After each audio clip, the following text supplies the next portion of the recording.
Hello दोस्तों, नमस्कार। आपका स्वागत है स्टूडेंट्स स्टडी पॉइंट में। आइए आज हम पढ़ते हैं झारखंड के क्षेत्रीय राजवंश। इसमें ऑब्जेक्टिव टाइप प्रश्न उत्तर करेंगे। तो शुरू करते हैं। देखिए, पहला प्रश्न है, किसी जनजाति के लोगों द्वारा यानी कि किस जनजाति के लोगों द्वारा सबसे पहले झारखंड राज्य निर्माण की प्रक्रिया शुरू की गई थी।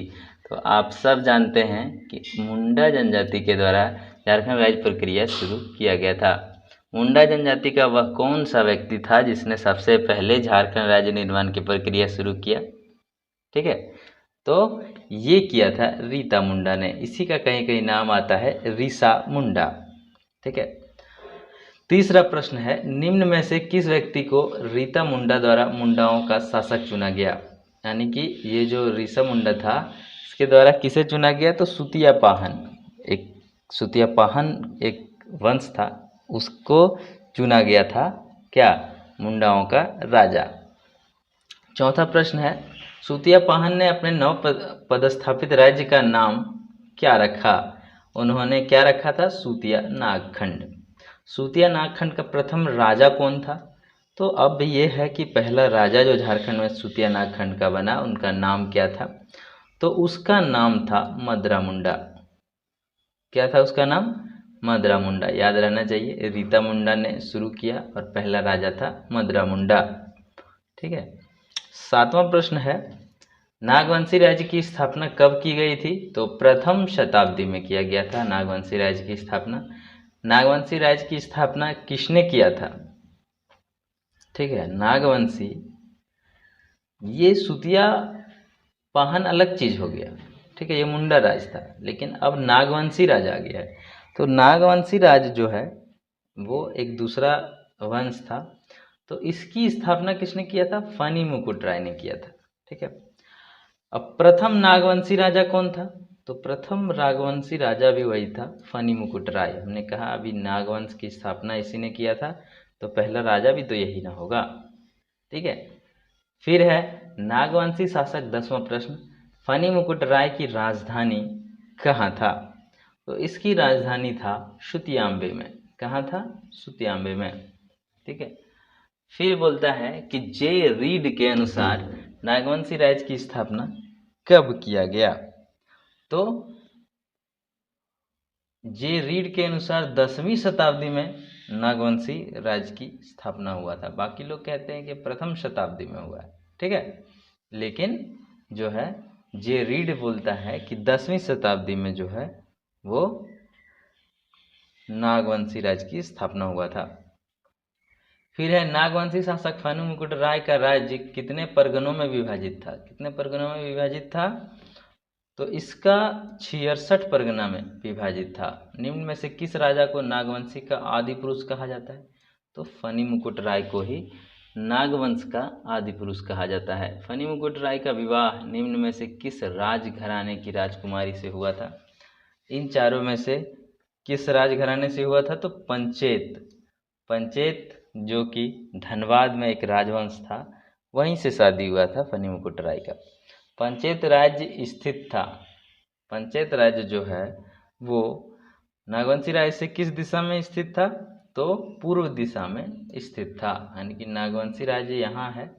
ठीक है, तो इसके पूर्व दिशा में यहाँ पे था कौन, पंचेत राज्य। ठीक है, फिर है 16वां प्रश्न। देखिए, फनी मुकुट राय ने पंचेत राज्य की सहायता से किस राज्य को पराजित करने में सफलता हासिल किया था, तो क्योंझर राज्य को। क्योंझर उड़ीसा में एक राज्य है जिसे पंचेत राज्य की सहायता से हरा दिया था। 7वां प्रश्न है, क्योंझर राज्य स्थित है। ठीक है, अब क्योंझर राज्य जो है वो नागवंशी से किस दिशा में है, तो उसके दक्षिण दिशा में है। जैसे यहाँ पे है नागवंशी, यहाँ पे है पंचेत, और इस दिशा में यहाँ पे है क्योंझर। ठीक है, जो कि उड़ीसा, हमने बताया था कि झारखंड जो है वो मान के चलिए ये झारखंड है, तो झारखंड के इधर ही भाग में उड़ीसा है। ठीक है, यही उड़ीसा में एक राज्य था क्योंझर, उसे हरा दिया किसने, नागवंशियों ने। निम्न में से कौन नागवंशी शासक फनी मुकुट राय का दीवान था। फनी मुकुट राय का दीवान था भवराय श्रीवास्तव। किस नागवंशी शासक ने अपने राज्य में गैर आदिवासियों को आश्रय दिया? तो गैर आदिवासियों को आश्रय देने वाला भी फणिमुकुट राय ही था। नागवंशी शासक फणिमुकुट राय की हत्या किसने किया था? तो इसकी हत्या किया था बाघदेव ने। निम्न में से किसके शासन काल में पलामू किला का निर्माण कराया गया? तो पलामू किला का निर्माण कराया गया था प्रताप राय। ठीक है, इसी के वंश का, नागवंशी वंश का ही था। प्रताप राय ने अपनी राजधानी को सुतियांबे से किस स्थान पर स्थानांतरित कर लिया? तो इन्होंने सुतियांबे से चुटिया स्थानांतरित कर लिया। फिर है, निम्न में से किस नागवंशी राजा ने सबसे पहले कर्ण की उपाधि धारण की? तो कर्ण की उपाधि धारण करने वाला सबसे पहला राजा था भीमकर्ण, नागवंशी ही था। नागवंशी राजाओं द्वारा धारित कर्ण की उपाधि किस राजवंश से प्रभावित है? तो ये है कलचुरी राजवंश से। ठीक है। 25वां प्रश्न है, बरवा की लड़ाई में सरगुजा के रक्सेल राजा को किसने पराजित किया था? सरगुजा के रक्सेल राजा को भीमकर्ण ने पराजित कर दिया था। कौन लड़ाई में? बरवा की लड़ाई में। किसमें? बरवा की लड़ाई में। ठीक है। फिर है 26वां प्रश्न, बरवा की लड़ाई में विजय के उपरांत भीमकर्ण ने बरवा के साथ साथ पलामू के किस क्षेत्र पर अधिकार कर लिया? तो पलामू के किस क्षेत्र पर अधिकार कर लिया? टोरी क्षेत्र। टोरी, ये वही टोरी है जहाँ से दामोदर नदी का उद्गम स्थल है। ठीक है, अभी लातेहार में है, पहले पलामू का क्षेत्राधिकार में था। 27वां प्रश्न है, निम्नलिखित में से किस नागवंशी राजा ने भीम सागर के निर्माण कराया? तो भीम नाम देख के आपको लग रहा होगा कि भीमकर्ण ने ही कराया होगा। ठीक है। फिर है, बरवा की लड़ाई में भीमकर्ण को निम्न में से किस देवी देवता की एक मूर्ति प्राप्त हुई थी? तो बरवा की लड़ाई में जो है वो वसुदेव की मूर्ति का मतलब प्राप्ति हुआ था बरवा की लड़ाई में। ठीक है, जिसे कोराम्बे में वसुदेव है ना, कृष्ण जी, वही वाला मूर्ति। निम्न में से किस नागवंशी शासक ने खुखरा को अपनी राजधानी बनाया? खुखरा को किसने बनाया था? तो खुखरा को बनाया भीमकर्ण ने, यानी कि प्रतापकर्ण ने चुटिया को बनाया। प्रताप राय, वही प्रताप राय ने चुटिया को बनाया और भीमकर्ण ने खुखरा को बनाया।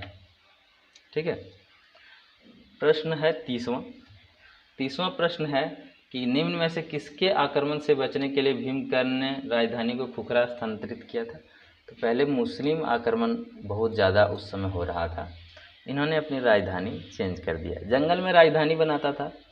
ठीक है, पुराने सैनिक पुराना राजधानी देखा हुआ रहता था पर नया नहीं देखा रहता था, तो कुछ दिन तक युद्ध टल जाता था, इसलिए राजधानी राजा लोग चेंज किया करता था। 31वां प्रश्न है, इनमें से कौन सा नागवंशी राजा लोधी वंश के समकालीन थे? लोधी वंश के समकालीन थे ये तीनों। देखिए, प्रतापकर्ण भी, क्षत्रकर्ण भी, विराटकर्ण भी, ये तीनों जो राजा थे लोधी वंश, दिल्ली सल्तनत के लोधी वंश। जब हम लुसेंट में पढ़ाएंगे दिल्ली सल्तनत तो लोधी वंश के राजाओं को बताया जाएगा। ठीक है, बहलोल लोधी ने ये किया था स्थापना। तो लोधी वंश के बारे में जानेंगे कौन कौन है? प्रतापकर्ण, क्षत्रकर्ण और विराटकर्ण। 32वां प्रश्न है, नागवंशी शासक प्रतापकर्ण के समय राज्य किसके विद्रोह से त्रस्त था? प्रतापकर्ण जब राजा था उस समय घटवार विद्रोह हो रहा था, घटवार विद्रोह।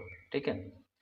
इनमें से कहाँ के राजा ने खुखरागढ़ की घेराबंदी करके प्रतापकर्ण को किले में बंदी बना लिया? प्रतापकर्ण जो थे वही प्रताप राय, उसको बंदी बना लिया था। वो कहाँ का राजा था? तो वो राजा था तमाड़ का। तमाड़ का राजा ने खुखरागढ़ में प्रतापकर्ण को बंदी बना दिया था, यानी कि किले में, यानी चारों तरफ से घेर लिया और बंद कर दिया, सेना चारों तरफ लगा दिया। जिस तरह से अलाउद्दीन खिलजी ने चारों तरफ सेना लगा दिया था हमारे पद्मावती के किले में। ठीक है, तो इस तरह से यहाँ पे तमाड़ के राजा ने प्रतापकर्ण जो थे उनके किले को घेराबंदी कर दिया था। 34वां प्रश्न है, तमाड़ के राजा की बंदी से मुक्त होने में प्रताप राय या प्रतापकर्ण की मदद निम्न में से किसने किया था? तो उसमें इसकी मदद किया था बाघदेव ने, याद रखिए। ठीक है, यही बाघदेव ने हत्या भी किया था किसका? फणिमुकुट राय का। 35वां प्रश्न, खरवार राजा ने प्रताप राय को मुक्त कराने के दौरान, ये खरवार राजा था, बागदेव जो था वो खरवार राजा था, तमाड़ के राजा को पराजित किया था। इसके परिणाम स्वरूप बागदेव को कौन सा क्षेत्र पुरस्कार के रूप में दे दिया? तो कौन सा क्षेत्र पुरस्कार के रूप में दे दिया? कर्णपुरा। ये कर्णपुरा जो क्षेत्र है वो सबसे बड़ा कोयला का भंडारण क्षेत्र है झारखंड में, ठीक है। वही कर्णपुरा जो है वो बागदेव को प्रताप राय ने दान में दे दिया पुरस्कार के रूप में। 36वां प्रश्न है, नागवंशी राजा क्षत्रकर्ण के शासनकाल में कौराम्बे में किस भगवान की मूर्ति स्थापित की गई? तो विष्णु भगवान की। कौराम्बे में एक्चुअल में कृष्ण की मूर्ति है, लेकिन क्षत्रकर्ण जब राजा बना तो उन्होंने विष्णु की मूर्ति भी वहाँ पे बनवा दिया। 37वां प्रश्न, चैतन्य महाप्रभु ने झारखंड में निम्न में से किस मत का प्रचार किया? तो वो थे वैष्णव मत के। चैतन्य महाप्रभु तो वैष्णव मत ही प्रचार करेगा ना। फिर है 38वां प्रश्न, राम शाह निम्न में से किसके समकालीन था? राम शाह जो थे वो बहादुर शाह प्रथम के समकालीन थे। नागवंशी शासक यदुनाथ शाह निम्न में से किसके समकालीन थे? तो यदुनाथ शाह जो थे वो फर्रुखसियर के समकालीन थे। निम्न में से ये फर्रुखसियर कौन है? फर्रुखसियर वही दिल्ली सल्तनत का राजा, ठीक है। निम्न में से किस मुगल सूबेदार द्वारा आक्रमण करने के बाद यदुनाथ शाह ने उसे 1 लाख रुपये मालगुजारी देना स्वीकार किया था?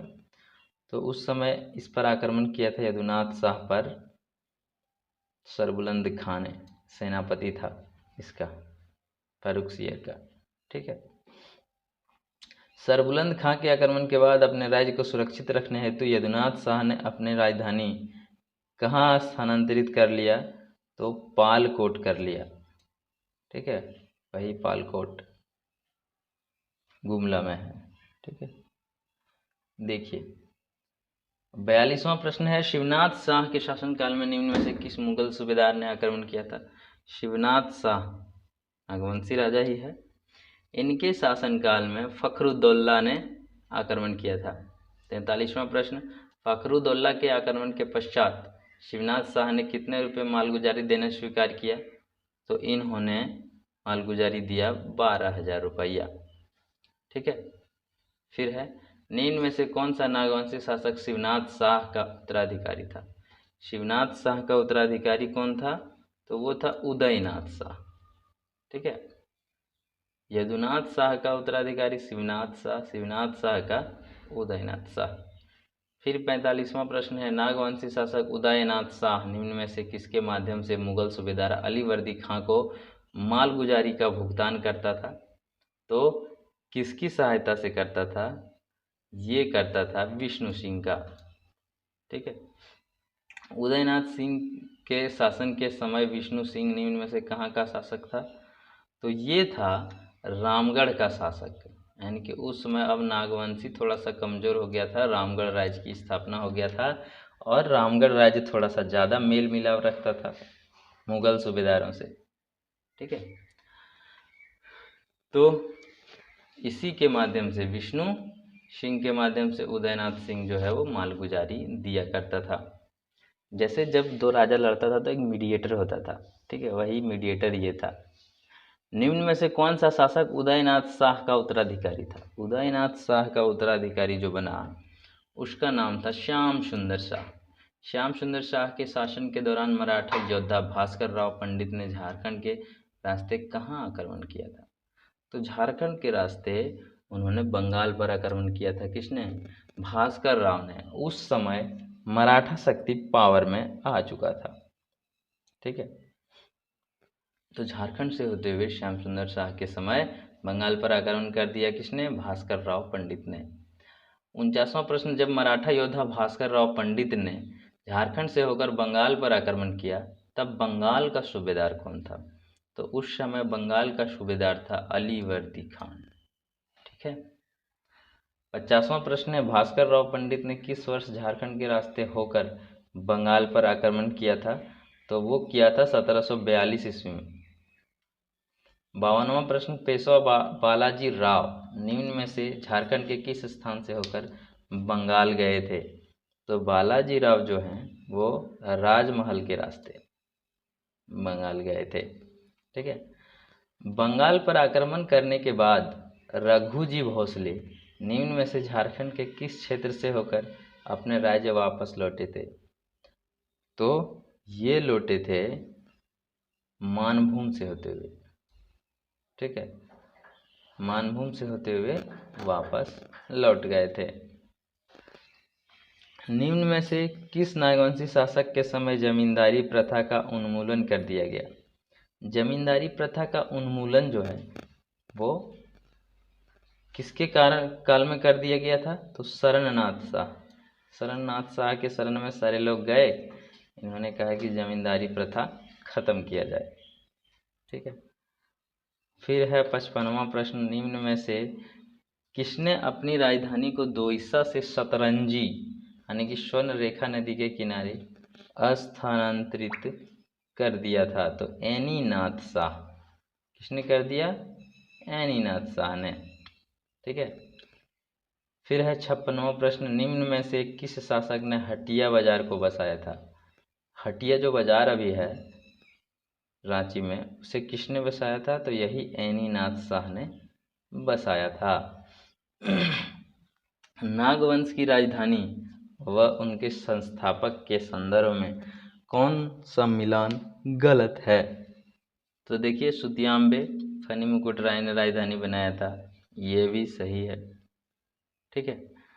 फिर है ये दोईसा दुर्जन शाह ने किया था, ये भी सही है। पालकोट यदुनाथ शाह ने हमने पढ़ा, भी सही है। रातूगढ़ का किला जो है वो शरणनाथ ने नहीं किया था, उदयनाथ ने किया था। ठीक है। तो रातू का किला जो है वो ये गलत हो जाएगा, यानी कि ये आपका आंसर है। ठीक है। फिर है 58वां प्रश्न, छोटा नागपुर पर शासन करने वाला नागवंशी शासक में से कौन शामिल नहीं है? छोटा नागपुर पर कौन शामिल नहीं है? तो छत्रकर्ण, विराटकर्ण, प्रतापकर्ण है, विक्रमकर्ण नहीं। ठीक है। 58वां प्रश्न। 59वां प्रश्न है कि पलामू में सबसे पहले किस क्षेत्रीय राजवंश ने शासन स्थापित किया? तो पलामू में पहले रक्सेल वंश था। ठीक है।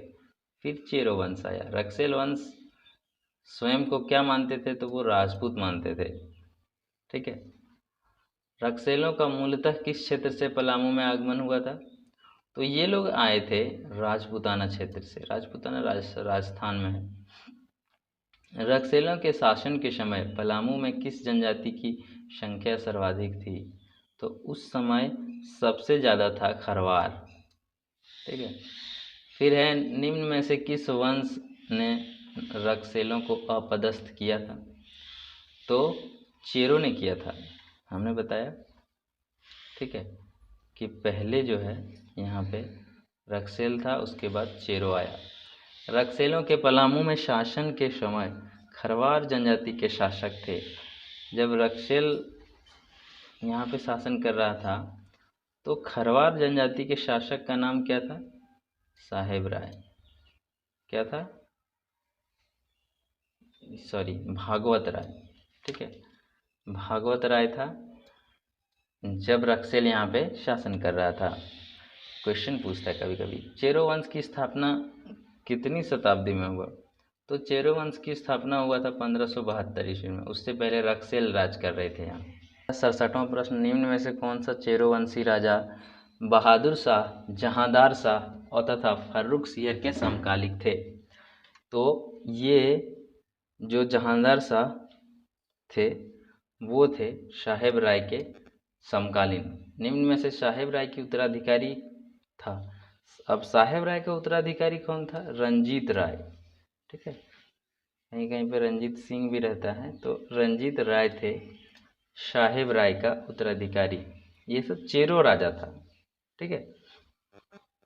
फिर है 69, देखिए, रंजीत राय के शासनकाल में बिहार का कौन सा मुगल सूबेदार पलामू आया था? तो आया था सरबुलंद खान। ठीक है, सरबुलंद खान पलामू आया। फिर 70वां प्रश्न, रंजीत राय ने मुगल सूबेदार सरबुलंद खां से निम्न में से किस क्षेत्र पर कब्जा कर लिया? तो टोरी क्षेत्र पर। ठीक है, ये वही टोरी क्षेत्र है जहाँ से हमारा दामोदर नदी का उद्गम क्षेत्र है। ठीक है। टोरी परगना कब तक रंजीत राय के कब्जे में था? तो ये था 1722 ईस्वी तक रंजीत राय के कब्जे में था। उसके बाद सर्वलंद खां ने छीन लिया। निम्न में से किसने रंजीत राय की हत्या करके पलामू राज्य पर कब्जा कर लिया? तो जयकृष्ण राय ने रंजीत राय को हत्या कर दी। फिर है 73वां प्रश्न, बिहार के किस सूबेदार ने 1730 ईस्वी में पलामू के चेरो राजा जयकृष्ण राय से कर वसूल किया? तो फखरुद्दौला ने ही कर वसूल किया था। किससे? जयकृष्ण राय से। फिर है बिहार के सूबेदार फखरुद्दौला ने चेरो राजा जयकृष्ण राय से कितना कर लिया? तो 5000 रुपया कर लिया था। ठीक है। फिर है 75वां प्रश्न, 1733 में बिहार का सूबेदार बनने के बाद अलीवर्दी खान ने चेरो राजा से कितने रुपये सालाना मालगुजारी निर्धारित किया? तो 5000 रुपया निर्धारित किया। ठीक है। फिर है 76वां प्रश्न, 1740 ईस्वी में बिहार के किस मुगल सूबेदार ने चेरो राजा जयकृष्ण राय पर 5000 रुपये वार्षिक मालगुजारी निर्धारण किया था? तो जैनुद्दीन खान। 1740, वो 1730 का था, ये 1740 में इन्होंने भी 5000 ही किया। ठीक है। मुगल सूबेदार था। देखिए यहाँ पे था बिहार के किस सूबेदार फखरुद्दौला ने चेरो राजा पर कितना? 5000। ठीक है। जयकृष्ण राय ही उस समय राजा था। और फिर यहाँ पे जो था जैनुद्दीन खान, इन्होंने भी 5000 ही लगाया चेरो राजा। एक्चुअली पलामू राज्य बहुत बड़ा नहीं था। चेरो राजाओं पर मुगलों की ओर से अंतिम आक्रमण करने वाला व्यक्ति कौन था? तो अंतिम जो आक्रमण किया था उसका नाम था हिदायत खान। क्या था? हिदायत खान। फिर है चेरो राजाओं पर मुगलों की ओर से अंतिम आक्रमण करने वाला हिदायत खान था जैनुद्दीन खान का सैन्य अधिकारी। जैनुद्दीन खान का सैन्य अधिकारी कौन था? हिदायत खान, जिन्होंने चेरो पर अंतिम आक्रमण किया था। इनमें से कौन सा एक सिंह वंश का ग्रंथ है? सिंह वंश का ग्रंथ जो है उसका नाम है वंश प्रभा लेखन। ठीक है। फिर है 80 नंबर प्रश्न, सिंह वंश की पहली शाखा की स्थापना कब हुआ था? तो 8वीं सदी में। 81 नंबर प्रश्न, सिंह वंश की पहली शाखा के संस्थापक? तो इसमें 2 शाखा है, जिसमें से पहली शाखा काशीनाथ सिंह ने किया था और दूसरी शाखा दर्पनाथ सिंह ने किया था। ठीक है। तो पहली शाखा 8वीं शताब्दी में है। सिंह वंश की पहली शाखा में कितने राजाओं ने शासन किया था? तो 13 राजाओं ने शासन किया। सिंह वंश की पहली शाखा का शासन कब तक जारी रहा? तो ये रहा था 13वीं सदी के प्रारंभ तक, यानी कि 1200, यानी कि 1301, 2, 3 प्रारंभ वहीं से होता है। सॉरी, 13वीं शताब्दी का प्रारंभ 1201, 2, 3 से होता है। ठीक है। याद रहना चाहिए, जैसे 1201 हो गया ना, तो वो शुरू हो गया 13वीं शताब्दी तक। ठीक है। फिर है सिंह वंश की दूसरी शाखा की स्थापना कब की गई? सिंह वंश की दूसरी शाखा की स्थापना 1205 ईस्वी में किया गया था। ठीक है। सिंह वंश की दूसरी शाखा की स्थापना किसके द्वारा किया गया था? तो हमने बताया था दर्प नारायण सिंह के द्वारा किया गया था। ठीक है।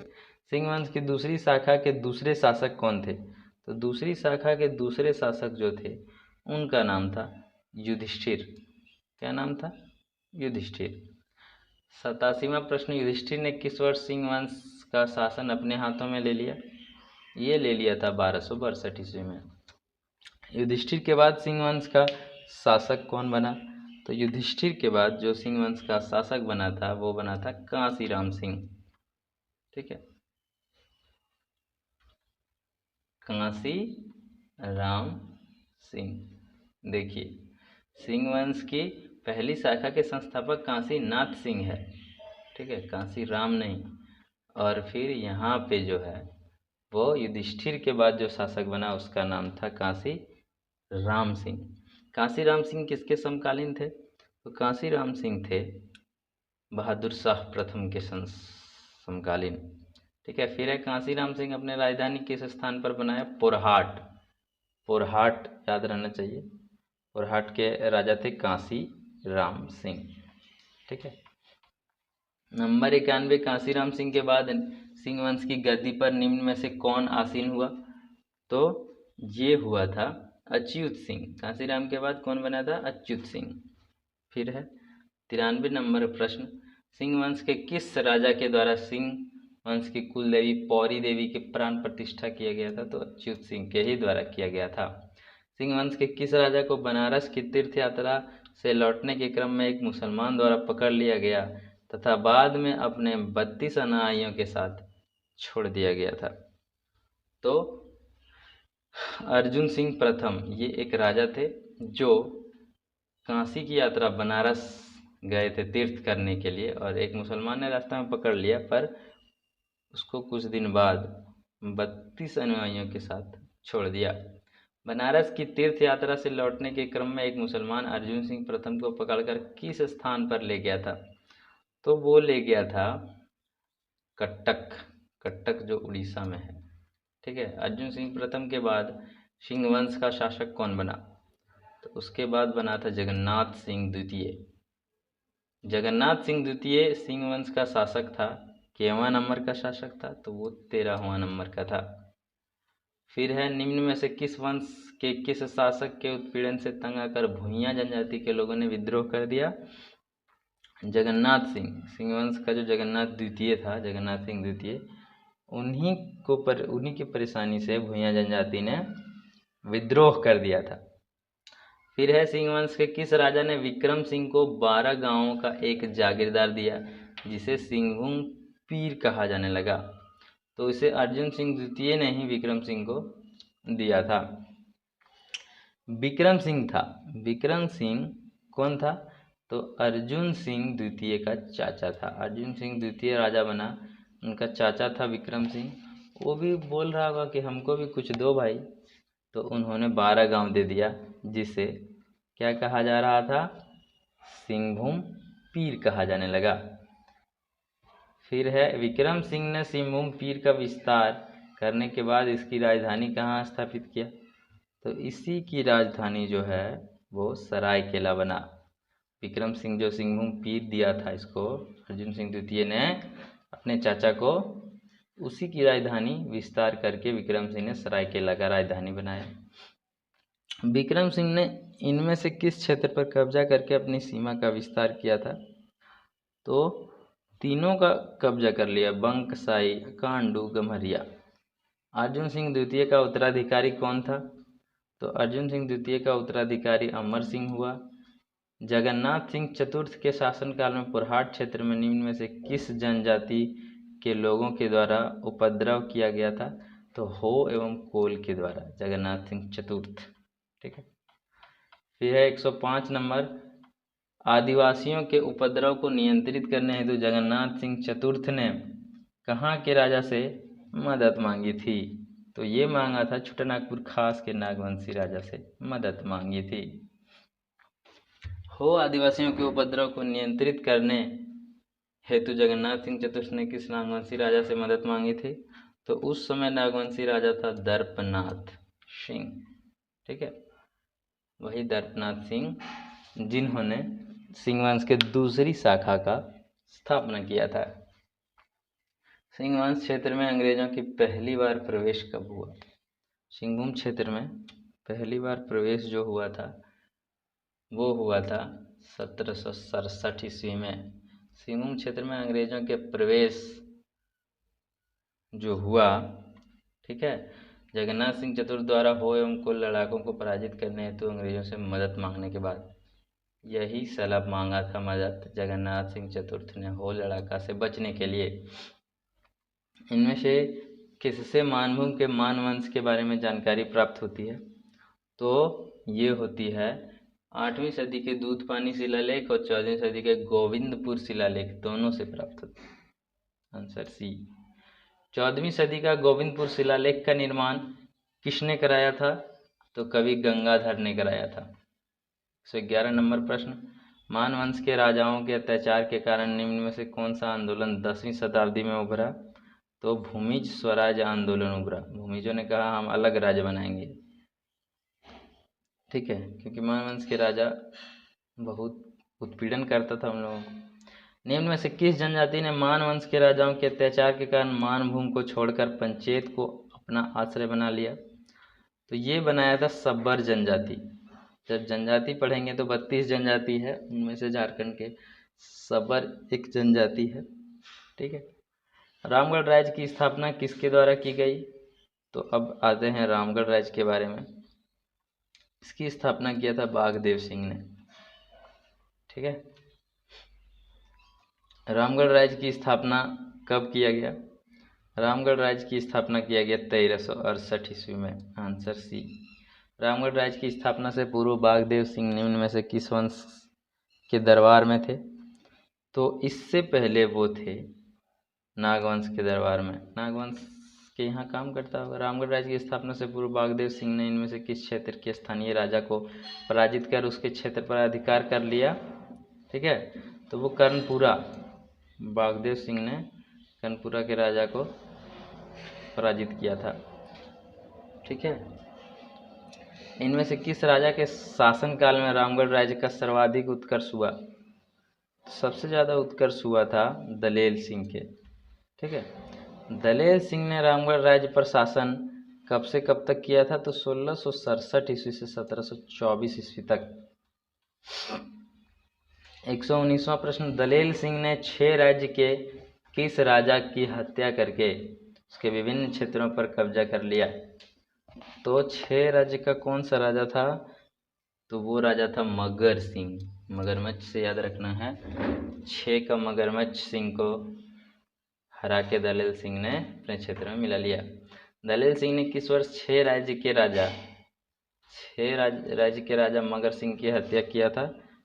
तो 1718 में। दलेल सिंह के बाद रामगढ़ राज्य का शासक कौन बना? तो वो बना था विष्णु सिंह। भास्कर राव के नेतृत्व में मराठों ने रामगढ़ के राजा विष्णु सिंह पर किस वर्ष आक्रमण कर दिया? तो वो किया था 1747 ईस्वी में। भास्कर राव ने रामगढ़ राज्य पर आक्रमण कर दिया था। बंगाल के नवाब अलीवर्दी खान ने 1740 ईस्वी में किसे रामगढ़ राज्य से कर वसूलने हेतु भेजा था? तो वो भेजा था हिदायत अली खां को, ठीक है। इन्होंने ही चेरों पर सबसे अंतिम आक्रमण किया था। हिदायत खान बंगाल का जो सूबेदार था, नवाब अलीवर्दी खां उसी का सेना था। बंगाल के सूबेदार हिदायत अली खां ने रामगढ़ राज्य पर कितने रुपये वार्षिक मालगुजारी लगाई थी? तो ये 12,000 लगाया था। 12,000 रुपया लगाया था रामगढ़ पर, 5,000 रुपया लगाया था पलामू पर। 1751-52 ईस्वी में नरहत समिया के किस जमींदार ने विष्णु सिंह पर आक्रमण करके उसे समझौते के लिए विवश कर दिया? तो वो था कामगार खां, ठीक है। नरहत समिया के जमींदार कामगार खां ने विष्णु सिंह पर आक्रमण कर दिया। 126वां प्रश्न, बंगाल के किस शासक ने 1763 ईस्वी में रामगढ़ के राजा विष्णु सिंह को पराजित करने हेतु सेना भेजी? तो किसने भेजा था? मीर कासिम ने। 1763 ईस्वी में मीर कासिम ने निम्न में से किसके नेतृत्व में रामगढ़ राज्य पर आक्रमण हेतु सेना भेजी? किसके नेतृत्व में भेजा था? तो असदुल्ला खां और मरकत खां दोनों साथ में आए थे। विष्णु सिंह के बाद रामगढ़ राज्य का शासक निम्न में से कौन बना? तो ये बना था मुकुंद सिंह। मुकुंद सिंह बना था। रामगढ़ राज्य की प्रथम राजधानी, सबसे पहले राजधानी बना सीसिया, ठीक है। रामगढ़ राज्य की अंतिम राजधानी कहाँ बना? अंतिम राजधानी बना था पद्मा। पद्मा से रामगढ़ राज्य खत्म हो गया। रामगढ़ राज्य की राजधानी और उसके संस्थापक के संबंध में निम्न में से कौन सा मिलान गलत है? सीसिया बागदेव बादम हेमंत इचाक तेज सिंह, पद्मा दलेल सिंह, ये गलत है, ठीक है। पद्मा का स्थापना शायद ब्रह्म नारायण सिंह ने किया था, ठीक है। तो ये गलत है। आगे है दलेल सिंह के शासनकाल में रामगढ़ राज्य की राजधानी कहाँ बना था। तो दलेल सिंह के शासनकाल में उसकी राजधानी बना था रामगढ़। ठीक है, दलेल सिंह ने कहाँ बना दिया था, रामगढ़ को। फिर है रामगढ़ राज्य को कब समाप्त कर दिया गया। तो 1955 ईस्वी में जब आज़ाद हो गया देश तो रामगढ़ राज्य को ख़त्म कर दिया गया। इनमें से किस अधिनियम के द्वारा रामगढ़ राज्य को समाप्त कर दिया गया था। तो बिहार राज्य भूमि सुधार अधिनियम के तहत। बिहार राज्य भूमि सुधार अधिनियम की किस धारा के तहत किया गया था। तो धारा 3। बिहार राज्य भूमि सुधार अधिनियम धारा 3 के तहत रामगढ़ राज्य समाप्त हो गया। 1955 ईस्वी में निम्न में से किस तिथि को रामगढ़ राज्य को समाप्त कर दिया गया। तो वो तिथि था 26 जनवरी। ठीक है। फिर है खड़गडिहा राज्य की स्थापना कब किया गया। अब आते हैं खड़गडिहा राज्य के बारे में पढ़ते हैं। खड़गडिहा राज्य 15वीं सदी में स्थापना हुआ। खड़गडिहा राज्य की स्थापना निम्न में से किसके द्वारा किया गया था। तो हंसराज देव। ठीक है, हंसराज देव के द्वारा स्थापना किया गया था। हंसराज देव ने इनमें से किस जनजाति के शासक को पराजित करके हजारीबाग पर अपना प्रभाव स्थापित कर लिया। तो ये था बी, बंदावत। बंदावत को हराकर हजारीबाग पर अपना प्रभाव स्थापित कर लिया। खड़गडिहा राज्य का विस्तार इनमें से किस वर्तमान क्षेत्र तक था। तो वर्तमान गिरिडीह जो क्षेत्र है वहाँ तक था खड़गडिहा राज्य। खड़गडिहा राज्य के संस्थापक हंसराज देव मूलतः किस क्षेत्र के निवासी थे। वो जो है ना, वो दक्षिण भारत से आए थे हंसराज देव। हंसराज देव ने उत्तर भारत के किस वर्ण के साथ वैवाहिक संबंध बनाया। तो ब्राह्मण। वर्ण 4 होते हैं ना, ब्राह्मण, क्षत्रिय, वैश्य, शूद्र। तो उनमें से ब्राह्मण जाति की एक कन्या से विवाह कर लिया हंसराज देव ने और यहीं पे बस गए। फिर है 143 नंबर का प्रश्न। ढालवुंग के ढाल वंश के संबंध में इनमें से कौन सा कथन सत्य है। तो ढालवुंग के ढाल वंश में इस राज्य का विस्तार सिंहभूम क्षेत्र तक था, सही है। इस वंश के शासनकाल में नरबली प्रथा का प्रचलन था, दोनों सही है। ढालवुंग में नरबली प्रथा का प्रचलन था। फिर है मानभूम का सर्वाधिक शक्तिशाली राज्य कौन था। तो मानभूम का सर्वशक्तिशाली राज्य था पंचेत। इनमें से किस राज्य का राज्य चिन्ह कपिला गाय की पूंछ है। तो पंचेत राज्य का ही। ठीक है। 146वां और लास्ट प्रश्न। निम्न में से किस राज्य के राजाओं को गोमुखी राजा कहा जाता था। तो पंचेत राजाओं को गोमुखी राजा भी कहा जाता था। ठीक है। तो इस तरह से हम लोगों ने आज कंप्लीट कर दिया ये चैप्टर। इस तरह से ही अगर हम लोग रोज़ एक चैप्टर का क्विज या फिर ऑब्जेक्टिव टाइप क्वेश्चन आंसर करते जाएं तो हम लोगों को झारखंड का सारा जीएस धीरे धीरे कंप्लीट हो जाएगा और हम साथ में लूसेंट का भी जीएस लेकर चलेंगे साथ ही, ताकि हमारी तैयारी ज़ोर शोर से हो सके, क्योंकि इस बार नौकरी लेकर रहना है। धन्यवाद।